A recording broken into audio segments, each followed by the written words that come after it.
Your personal statement is your chance to tell the university or college you want to go to why you'd be great for their course. Every year, admissions tutors see thousands of personal statements, so how can you make yours stand out from the crowd? The best personal statements tend to be ones where an applicant can effectively communicate to us and bring a sense of themselves to the applications. I think the thing that really stands out with a personal statement is that the applicant has used evidence of their own achievements to support anything that they're saying about their ability. And that's what I'm really looking for. I'm looking for richness, detail and evidence. Don't be ashamed of really being positive about yourself and your achievements. More than anything, you're looking for an application that is truthful and sort of honest to the person. I think the best thing is to see somebody who has a small amount of knowledge of the subject, really enjoys what they've understood. What's important to remember is an opportunity for you to really shine and to promote yourself.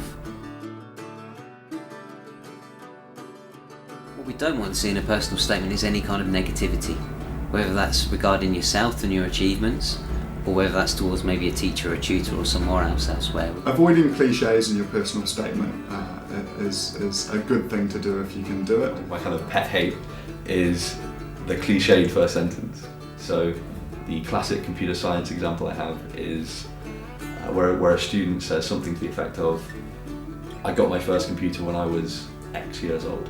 I'm not sure why they want me to know that, but it doesn't really demonstrate much. You know, it's almost a sort of quasi-joke of, you know, ever since I was a fetus, I've always had a deep passion for medicine. And the reality of it is that that's probably not the case. Almost every applicant appears to be passionate about whatever subject they've applied for. And of course it is important that they're enthusiastic about that subject, but how many teenagers do you know that usually use that kind of language to describe it? So it feels very false. And the other thing is probably more for parents.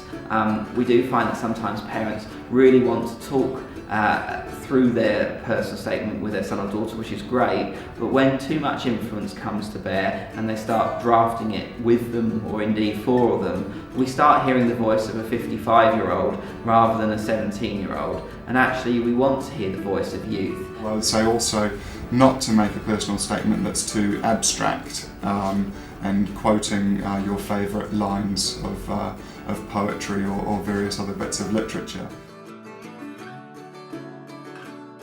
A personal statement should be a really, really positive document that really emphasises how good an applicant you are and what you've got to offer an institution. But basically, being honest and drafting it well, taking time, being thoughtful, and those kinds of things are a really good basis for a personal statement.